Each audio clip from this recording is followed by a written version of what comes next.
विपक्ष ने सरकार के खिलाफ लोकसभा में अविश्वास प्रस्ताव लाया है और उस पर चर्चा चल रही है। हमारे साथ भाजपा के सांसद हरनाथ सिंह यादव जी हैं। हरनाथ जी, जिस तरह से अविश्वास प्रस्ताव, हालांकि ये पहले से अनुमानित है कि आंकड़े सरकार के साथ हैं, लेकिन कहीं ना कहीं सरकार के खिलाफ लगातार विपक्ष बोल रहा है और कमियां गिना रहा है, सरकार की कमियां। प्रधानमंत्री के मणिपुर नहीं जाने की बात कह रहा है, तो क्या इसका नुकसान आने वाले चुनाव पे पड़ेगा? देखिए, लोकतंत्र में सहमति और असहमति, ये लोकतंत्र के दो पहिए होते हैं। पक्ष और विपक्ष दो धाराएं होती हैं।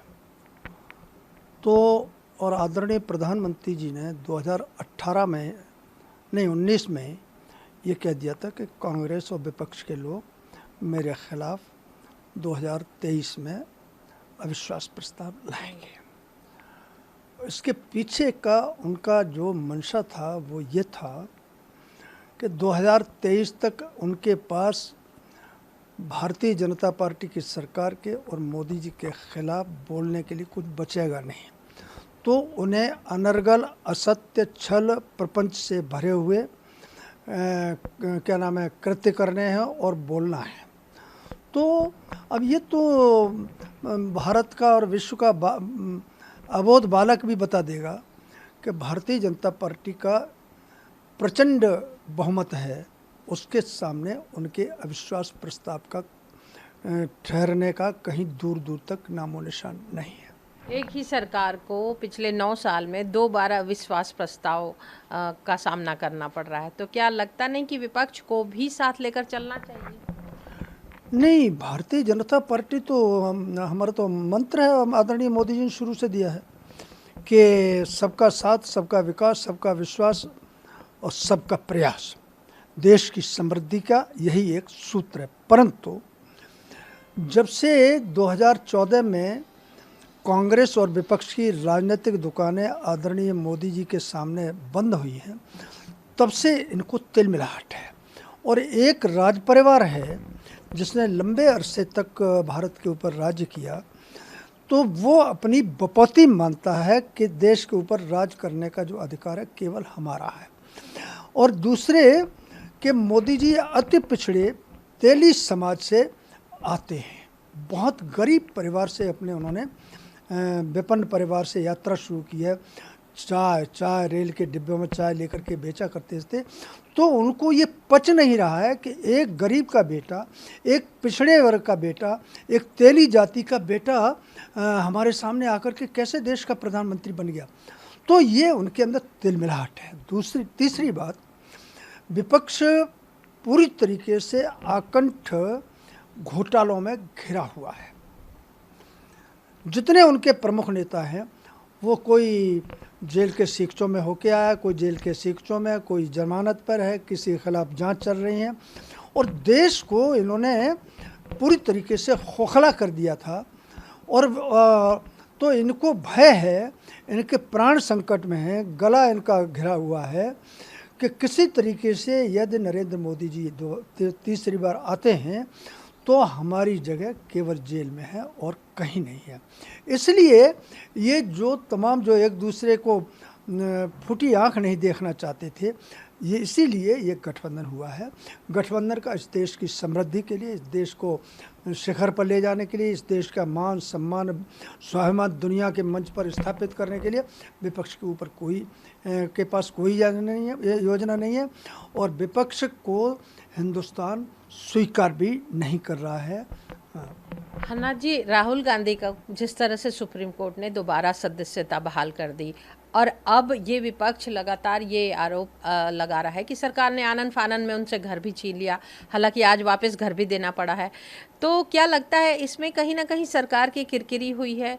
और विपक्ष लगातार, ये खास तौर पे कांग्रेस पार्टी आरोप लगा रही है कि उनके साथ नाइंसाफ़ी की गई थी, डर रहे थे और अब राहुल गांधी का स्ट्रेचर बढ़ गया, अब सीधे मोदी से 2024 में टक्कर लेंगे।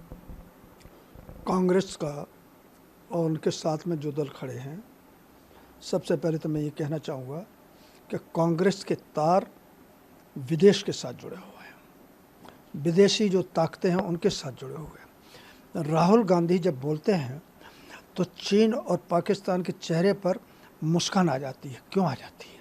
जो हमारे शत्रु हैं उनके चेहरे पर मुस्कान क्यों आती है? और राहुल गांधी और कांग्रेस को ये जवाब देना चाहिए कि जब चीन हमारा शत्रु है, जब डोकलाम में भारत की सेनाएं आमने सामने खड़ी थी तो वो गलवैयाँ डाल करके चीनी राजदूत के साथ यहाँ क्या कर रहे थे? और जिस समय इससे पहले गुपचुप कांग्रेस पार्टी ने, एक राजनीतिक दल ने चीनी सरकार के खिलाफ क्या समझौता किया है? कहीं ऐसा दुनिया में होता है? सरकार का सरकार के साथ फैसला होता है? कोई पार्टी जाकर के फैसला नहीं कर सकती। तो वो अंदर खाने उन्होंने वो क्या क्या खिचड़ी बना रहे हैं इसे देश जानता है। तो ये अच्छा, और जब भी वो जाते हैं तो देश के लोकतंत्र के खिलाफ बोलते हैं, देश के मान सम्मान स्वाभिमान के खिलाफ बोलते हैं, देश की इज्जत को तार तार करते हैं। और तीसरे, और इसी के साथ जुड़ी बात मैं कहना चाहता हूँ कि इनका जो लोकतंत्र के बड़े हामी बनते हैं। मैं पुरानी बात नहीं कर रहा हूँ, नज़दीकी बात कर रहा हूँ कि पिछले 5 सत्र से संसद नहीं चलने दे रहा है। संसद लोगों की समस्याओं पर चिंतन मंथन और निदान करने का केंद्र है। संसद लोकतंत्र का पवित्र मंदिर है। इसकी मान मर्यादा की रक्षा करना हमारा हर भारतवासी का कर्तव्य है। लेकिन वो संसद को ठप्प करते हैं, संसद में गुंडागिरी करते हैं, संसद के अंदर एक आतंकवाद फैलाते हैं, संसद को चलने नहीं देते।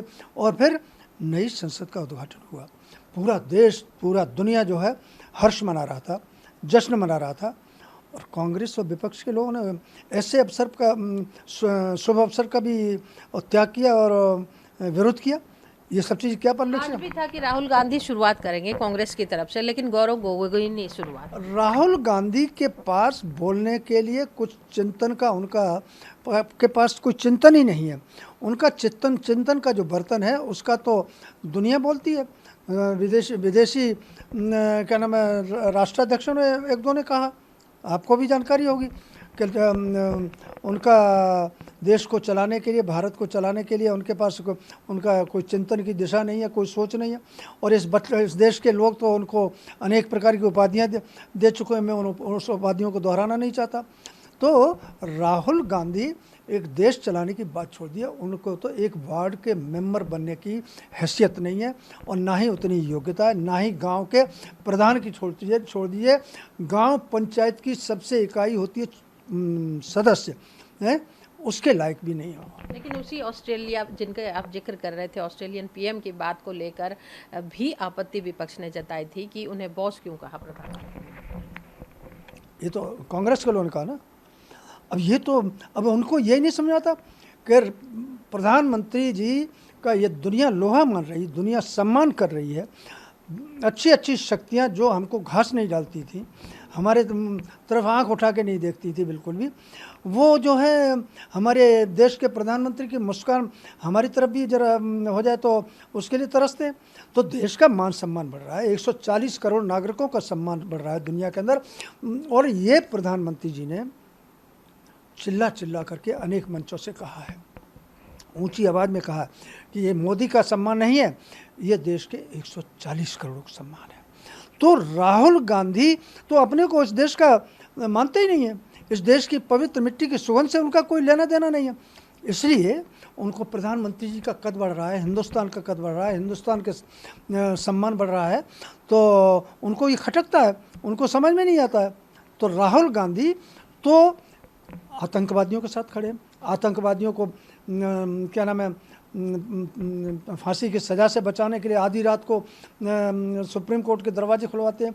और ये एक बहुत बड़ा गैंग है जिसमें विपक्ष भी पूरी तरीके से शामिल है, जो इस देश को बर्बाद करना चाहता है। लेकिन आदरणीय मोदी जी जैसा एक इतना ताकतवर और इतना चिंतनशील व्यक्ति, इतना गतिशील व्यक्ति है का नेतृत्व प्राप्त है कि भारत जो है बहुत शीघ्र ही आर्थिक दृष्टि से, सामाजिक दृष्टि से, सांस्कृतिक दृष्टि से हम शिखर पर होंगे और देश जो है विश्व गुरु के तरफ बढ़ रहा है। एक आखिरी सवाल, क्या ये अविश्वास प्रस्ताव सभी पार्टियों को एक प्लेटफॉर्म मिल गया है 2024 को से पहले अपनी उपलब्धियों और दूसरे की कमियां गिनाने? अब ये पहली तो पटखनी उनको मिल गई, कल जो ये दिल्ली का सेवा बिल आया था इसके ऊपर ही विपक्ष जो है क्या नाम है धराशायी हो गया। तो उनके पास कुछ भी नहीं है। और ये थोड़े दिन बाद आप देखिए, ये सब प्रधानमंत्री के दावेदार आज प्रधानमंत्री ने आप लोगों को क्या समझाया? सब प्रधानमंत्री के क्या नाम है दावेदार हैं। अब नीतीश जी बहुत गठबंधन के बड़े प्रबल समर्थक थे, बड़े बढ़ चढ़ के भाग ले रहे थे कि गठबंधन करने के लिए। अब नीतीश जी कहाँ हैं?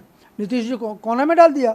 नीतीश जी फड़फड़ा रहे हैं, क्या नाम है, कांग्रेस में जूतम पै जा रहे हैं इस बात को लेकर के आम आदमी पार्टी के साथ फैसला क्यों किया। उनकी पंजाब की कांग्रेस कमेटी तैयार नहीं है, दिल्ली के अंदर जूते चल रहे हैं। तो ये थोड़े दिन बाद ये जो है पूरी तरीके से जैसे उसकी संतरा की फांकें होती हैं, प्याज के छिलके होते हैं, इसी तरीके से सब बिखर जाएंगे। धन्यवाद। तो भाजपा सांसद का ये मानना है कि INDIA जो प्लेटफॉर्म बना है वो सरकार की समीक्षा करने के लिए या फिर 2024 में चुनाव लड़ने के लिए, वो 2024 तक उनमें एका नहीं रहेगी और उससे पहले ये टूटकर बिखर जाएगा। ETV भारत के लिए अनामिका रत्ना। 2024 के चुनाव से पहले अविश्वास प्रस्ताव के मायने कई अलग अलग हैं। हालांकि जिस तरह से सुप्रीम कोर्ट ने राहुल गांधी को राहत दी है, उसके बाद सरकार की भी मुश्किलें बढ़ गई है और ऐसे में विपक्ष का ये अविश्वास प्रस्ताव अपनी अपनी उपलब्धियां गिनाने का एक प्लेटफॉर्म तो बन ही चुका है, साथ ही लोग अपनी उपलब्धियां और सरकार की कमियां निकालने में भी कोई कसर नहीं छोड़ रहे। ETV भारत के लिए कैमरामैन संजय के साथ अनामिका रत्ना।